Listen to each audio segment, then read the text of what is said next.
Assalamualaikum warahmatullahi wabarakatuh. Alhamdulillahirabbil alamin wassalatu wassalamu ala asrofil anbiya'i wal mursalin nabiyina Muhammadin wa ala alihi washabihi ajmain. Asyhadu an la ilaha illallah wa la syarikalah wa asyhadu anna Muhammadan abduhu wa rasuluhu la rasula wa la nabiyya ba'dah. Faqala Allah ta'ala fi kitabihil karim, a'udzu billahi minasyaitonir rajim. Innas salata kanat 'alal mu'minina kitaban mawquta. Amma ba'du, Allahumma la sahla illa ma ja'altahu sahla wa anta taj'alul hazana idza syi'ta sahla. Bapak Ibu jamaah kajian rahimakumullah, kita awali kajian kita dengan membaca basmalah. Bismillahirrahmanirrahim. Baik, malam hari ini kita memulai bab baru kajian Kitab Bulughul Maram, bab sifatus sholati, bab tentang sifat sholat. Di hadis yang ke 279 ya kalau diterjemahan ya, yang di sini 212. Baik, sebelum kita memulai ke pembahasan tentang hadisnya, kita lihat dulu mukadimahnya. Sifatus sholati, apa yang dimaksud dengan sifat sholat, apa yang akan kita kaji di dalam bab ini, maksudnya yang akan dikaji nanti apa itu. Al-hayatu al-hasilatu fis sholati bimalaha min arkanin minal arkani wal wajibati was sunani wa hiya tubri'udz zimmah watas kutul wajib idza adahal abdu bi syurutiha wa arkaniha wa wajibatiha faqat, yaitu keadaan yang dihasilkan dari aktivitas sholat. Jadi aktivitas sholat kita itu yang kita kerjakan, baik dari sisi rukun-rukunnya, kemudian dari yang wajibnya dan sunnah-sunnahnya, yang kesemuanya itu ketika dikerjakan maka akan menggugurkan kewajiban kita ya. Ketika yang wajib, yang rukun, yang sunnah itu semuanya kita kerjakan, maka dengan baik dan benar, maka akan menggugurkan kewajiban kita sebagai seorang muslim, karena salat itu menjadi bagian dari kewajiban seorang muslim. Bahkan bukan hanya itu, bukan hanya sekedar untuk menggugurkan kewajiban, tetapi juga menjadi nilai ibadah tersendiri di sisi Allah SWT. Wahiyya a'dhamul ibadati wasilatun ila mardhatillahi ta'ala. Dan ia, salat adalah ibadah yang paling agung yang menjadi penghubung untuk menyampaikan seseorang kepada ridho Allah SWT.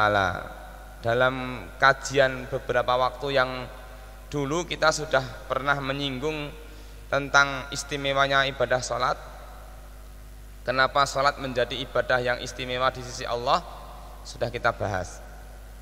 Wa khusulu sawabihi, dan sampainya atau dihasilkannya pahala. Dengan ibadah sholat kita mendapatkan pahala yang luar biasa. Idza sahabal adaul wajibatil khusyu', tapi ketika sholat itu dikerjakan dengan khusyuk ya, yang wajib dalam sholat itu kita kerjakan dengan khusyuk. Wal khudu', dan khudu' itu tunduk, dengan rasa tunduk. Wat tuma'ninah, dan dengan tumakninah. Nanti akan ada beberapa pengertian tentang tumakninah di keterangan syarahnya. Wa jama'al qalbu 'ala Allah ta'ala, dan mengarahkan ya, memfokuskan hati hanya untuk Allah Subhanahu wa taala, karena ada beberapa aktivitas salat kita itu kadang-kadang salatnya, wujud salatnya ada, gerakannya ada, tetapi hatinya tidak menyatu.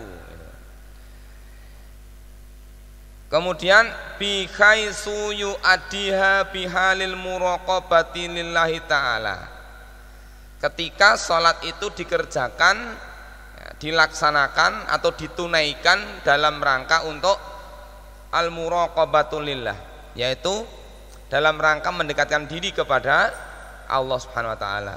Maka ibadah yang seperti ini nanti akan mampu ya menumbuhkan rasa khusyuk, rasa khudu dan tumakninah. Wa tafakkur wa tadabbur lima yaqulu minal qiraah. Indikasi khusyuknya apa? Tafakkur wa tadabbur. Bertafakur, memikirkan, wa tadabbur, mentadaburi lima yaqulu minal qiraah, dari apa-apa yang kita baca dalam bacaan sholat. Maka idealnya seseorang yang melaksanakan sholat itu faham betul tentang apa yang dibaca ya, baik ucapan takbirnya, baik ucapan doa istiftahnya, kemudian doa rukuknya, doa sujudnya, semua yang kita baca itu faham. Wa dzikri, dan dzikir, wa du'ai, dan doa, lima yaf'alu min hayatil qiyam, dan apa-apa yang dikerjakan atau yang dikerjakan ketika berdiri ya, ketika berdiri itu kan ada bacaan apa itu? Al-Fatihah ya kan, surat, baca surat ya, itu berdiri ya. War ruku, ketika ruku, was sujud, ketika sujud, wal qu'ud, ketika duduk. Jadi baik ketika berdiri, ketika ruku, ketika sujud, dan ketika duduk. Itu bacaan-bacaannya idealnya kita pahami semuanya supaya kita bisa khusyuk. Kemudian qala Al-Ghazali, berkata Imam Al-Ghazali, lantasila ayyuhal muslimu ilal qiyami bi awamirillahi ta'ala illa bi muraqabati qalbika wa jawarihika. Imam Al-Ghazali mengatakan bahwa wahai kaum muslim, orang-orang Islam, kalian tidak akan sampai, tidak akan mampu menegakkan perintah Allah ya, tidak akan mampu menegakkan perintah Allah illa, kecuali bimuraqabati qalbika wa jawarihika, dengan menghadirkan hati yang selalu muraqabah, selalu merasa diawasi oleh Allah, wa jawarihika, dan anggota badannya, fil lahdhatika wa anfasika, dalam segala gerakan dan nafasmu, min khinin tusbihu ila khinin tumsi, dari sejak pagi sampai petang. Jadi kalau kita ingin meresapi apa yang disampaikan oleh Imam Al-Ghazali itu, kita tidak mungkin bisa menegakkan perintah Allah kecuali ya, kita senantiasa mendekatkan diri kepada Allah, baik hati kita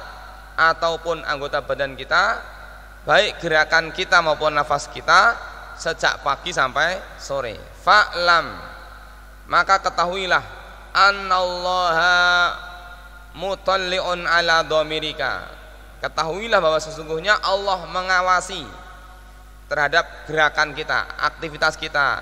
Wa musyarrifun ala dhahirika wa batinika, Allah mengetahui, Allah mengawasi dohir dan batin kita. Wa mukhitun bi jami'i khawatika wa khataratika wa sairus sakanatika wa harakatika, fata'addab fi hadratil mulkil jabbar wajtahid alla yaraka haitsu nahaka wala yafqiduka haitsu amaraka. Maka Allah Subhanahu wa taala mengetahui segala yang ada di dalam khawatika wa khataratika, baik yang sudah ditampakkan atau masih yang terdetik dalam hati, dan seluruh ketenangan kita, gerakan kita itu diketahui oleh Allah Subhanahu wa taala. Fata'adab, maka beradablah ya, ketika mendatangi raja, yaitu Allah Subhanahu wa taala. Ketika kita sholat, maka berulang-ulang saya matur, ketika sholat itu kita hadirkan sholat kita sholat terbaik. Tidak cukup hanya dengan pakai kaos, kemudian pakai sarung seadanya ya, atau pakai, bahkan mungkin malah tidak dalam pakaian yang mungkin asal-asalan, tidak. Kita sedang menghadap Allah SWT, maka kita persembahkan yang terbaik. Pakai peci, pakai baju koko yang bersih, parfum, seperti itu. Jadi jangan sampai kita ini pakai parfum, pakai baju kokonya, pakai sajadahnya, pakai pecinya ketika Jumatan aja. Tapi setiap 5 waktu kita berusaha untuk tampil sholat dengan apa? Dengan atribut yang terbaik. Wajtahid, dan bersungguh-sungguhlah alla yaraka haisunahaka, supaya Allah tidak melihat kita. Ya, bersungguh-sungguhlah supaya Allah tidak melihat kita melanggar aturannya. Ya. Dan supaya Allah tidak kehilangan kita dalam urusan perintahnya. Jangan sampai kita itu kalau urusan amal soleh kok nggak ada gitu. Oh ini kajian, ini sholat jamaah kok diabsen sama Allah nggak ada. Ini sholat Jumat nggak ada. Ini puasa nggak ada. Ini itikaf nggak ada. Jangan sampai gitu. Jangan sampai juga Allah Taala mendapati kita di tempat-tempat yang dimana kita melanggar aturan Allah. Seperti itu. Ini pesan yang sangat bagus sekali dari Imam Al-Ghazali. Wa'lam annallaha mutalli'un ala sariratika, dan tahuilah bahwa sesungguhnya Allah Taala mengetahui apa yang ada dalam hati kita. Wa nadhirun ila qalbika, Allah melihat kepada hati kita. Fa inna ma yataqabbalu min salatika biqadri khusyu'ika wa khudu'ika, karena sesungguhnya Allah SWT akan menerima salat kita ini diukur dari tingkat kekhusyuan dan kekhuduan kita. Jadi besar dan kecilnya nilai ibadah salat itu diukur dari nilai kekhusyuan kita. Jadi kalau salat kita ini selama ini tidak khusyuk, berarti ya memang nilai ibadah kita, salat kita ya memang kurang. Fa'budhu fi salatika ka'annaka tarah, maka beribadahlah kepada Allah ketika kita salat seolah-olah Allah Subhanahu, seolah-olah engkau melihat Allah. Fa illam takun tarahu fa innahu yaraka, karena sesungguhnya jika kamu tidak bisa melihat, engkau tidak bisa melihat Allah, sesungguhnya Allah Taala melihatmu. Fa illam yahdur qalbuka wa lam taskun jawarihuka fa hadzal qusur ma'rifatuka bi jalalillahi fa'alit qablaka.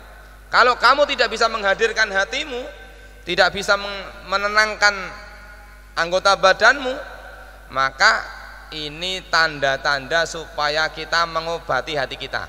Ya, jadi jangan sampai kekhusyuan ibadah itu menjadi tanda baiknya hati. Kalau tidak khusyuk berarti ada indikasi tidak beresnya hati. Kita tidak segera tergerak untuk berangkat sholat ketika mendengar adzan, berarti ada indikasi sakitnya hati kita. Maka segera untuk bisa diobati.